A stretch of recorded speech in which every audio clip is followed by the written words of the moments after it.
काजल की दो बहू थी, दिव्या और आरती। दिव्या काजल की बड़ी बहू थी और आरती छोटी। काजल अपनी बड़ी बहू दिव्या से ज्यादा प्यार करती थी क्योंकि दिव्या अमीर घर से आई थी, तो वहीं काजल आरती को कुछ खास पसंद नहीं थी क्योंकि आरती एक गरीब परिवार से थी। ऐसे ही एक दिन माँ जी, मैं कब से आपका इंतजार कर रही हूँ। शॉपिंग करने के लिए नहीं जाना क्या माँ जी? अरे बस आ ही रही हूँ बहू, 10 मिनट और दे मुझे। काजल फोन पर अपनी बहन से बात कर रही होती है, लेकिन बार बार दिव्या के आवाज लगाने पर काजल फोन रख देती है और तैयार होकर जाने लगती है। तभी काजल के सामने आरती आ जाती है और आरती काजल से बोलती है, माँ जी, आप और दीदी रक्षाबंधन की शॉपिंग करने जा रही है ना? क्या मैं भी आप दोनों के साथ चलूं? मुझे भी रक्षाबंधन की शॉपिंग करनी थी। छोटी बहू, किसने कहा तुझे कि मैं और दिव्या मार्केट जा रहे रक्षाबंधन की तैयारी करने के लिए? अरे अभी समय है रक्षाबंधन को, तू रक्षाबंधन से कुछ दिन पहले शॉपिंग कर लेना। वैसे भी तेरा शॉपिंग करना और ना करना बराबर ही है। क्या पता तेरा भाई किराया लगाकर तेरे से राखी बनवाने आए ही ना। पर माँ जी, आरती बेचारी बोलती ही रह जाती है और काजल वहाँ से निकल जाती है। कुछ देर बाद काजल और दिव्या शॉपिंग करने के लिए बाहर मार्केट जाती है। तभी दिव्या देखती है कि वो जिस दुकान से साड़ी लेने वाली थी वह दुकान बंद हो चुकी है। ये देखकर दिव्या अपनी सास से बोलती है, देखिए माँ जी, आपकी वजह से दुकान बंद हो गई। मैं कब से आपको कह रही थी कि मार्केट चलते हैं, लेकिन आप ना जाने कहाँ व्यस्त थी। अरे बहू, तेरी मौसी सास का फोन आ गया था, उससे बात करने लगी थी। वो गरीब आरती मेरे सामने आ गई, बोल रही थी कि मुझे भी अपने साथ ले चलो। बड़ी मुश्किलों से उस गरीब बहू से मैंने अपना पीछा छुड़वाया है अपनी अमीर बहू के लिए। पर बहू, मुझे एक बात समझ नहीं आ रही, यहाँ की सारी दुकानें खुली हैं, फिर भी ये दुकान इतनी जल्दी बंद क्यों हो गई? अभी तो सिर्फ शाम के 6 बज रहे हैं। वो इसलिए माँ जी, क्योंकि रक्षाबंधन आ रहा है और इनकी बहुत सारी साड़ियों की दुकान है, और जब फेस्टिवल होते हैं ना, तो इनके पास वर्कर्स की कमी हो जाती है, जिस वजह से ये लोग मार्केट की दुकान को जल्दी बंद कर देते हैं और शहर की मार्केट को पूरे दिन के लिए खोल देते हैं, क्योंकि वहाँ बहुत अमीर लोग आते हैं शॉपिंग करने के लिए। अगर ऐसा है तो बहू, हम वहीं चलते हैं ना जहाँ अमीरों की भीड़ लगी रहती है और साड़ी वाला पूरे दिन अपनी दुकान खोलकर बैठा रहता है। क्या सच में जी? हाँ मेरी प्यारी बहू, अब चल घर चलते हैं और कल सुबह शॉपिंग करने चलेंगे। इस तरह से काजल और दिव्या घर आ जाती हैं। उन दोनों को खाली हाथ देख आरती उनसे बोलती है, माँ जी, आप और दीदी खाली हाथ?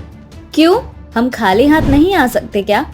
कहीं तो ये तो नहीं सोच रही कि हम तेरी तरह गरीब हैं, हमारे पास पैसे कम पड़ गए, इसी वजह से हमने कुछ लिया नहीं।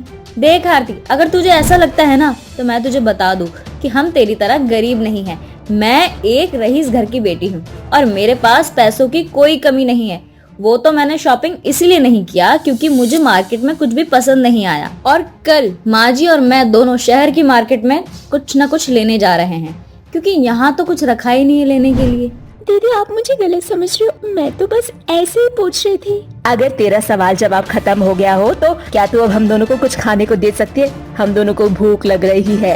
हाँ माँ जी, खाना तैयार हो चुका है, मैं आप दोनों के लिए अभी खाना लगा देती हूँ। इस तरह से आरती अपनी जेठानी और सास के लिए खाना लगा देती है।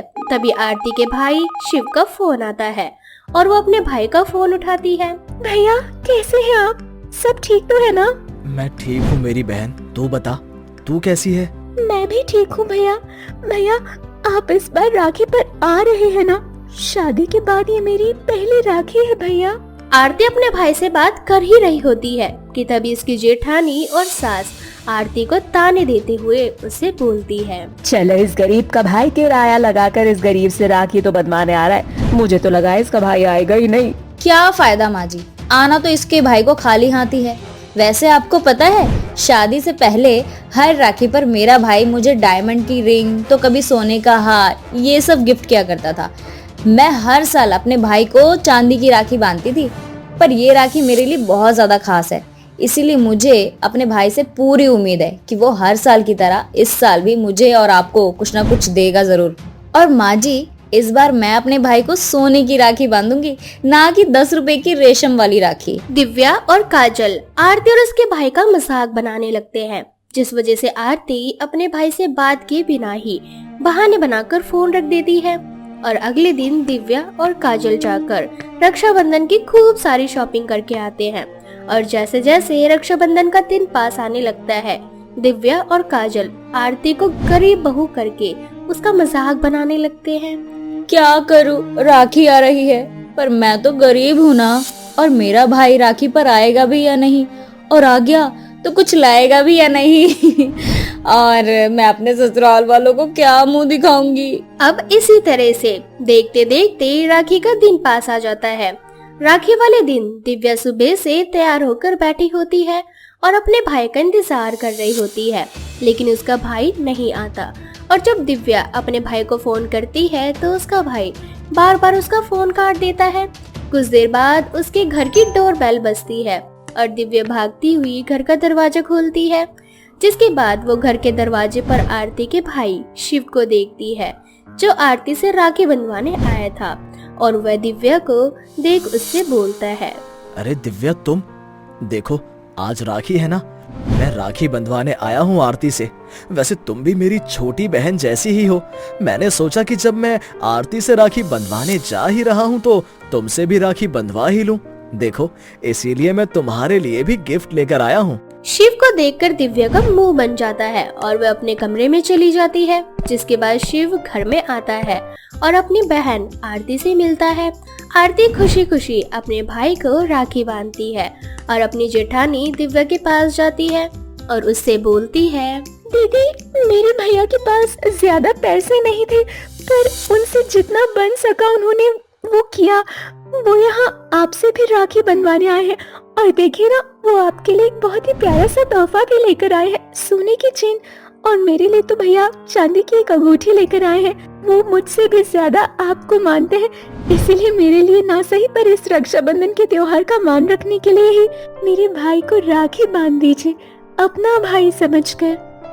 आरती की बातें सुनकर दिव्या कुछ नहीं बोलती और एक बार फिर से अपने भाई को फोन करती है और उसका भाई फोन उठाकर उससे बड़ी ही बेरुखी से बोलता है, क्या है दिव्या, तुम्हें समझ नहीं आता कि मैं तुमसे बात नहीं करना चाहता? आज रक्षाबंधन है, मैं आज तुम्हारी भाभी के साथ उसके मायके जा रहा हूँ। अब मुझे बार बार फोन करके परेशान मत करो। मैं तुमसे राखी बंधवाने के लिए तुम्हारे घर नहीं आ सकता। इतना बोलकर दिव्या का भाई फोन रख देता है और उसका नंबर ब्लॉक कर देता है।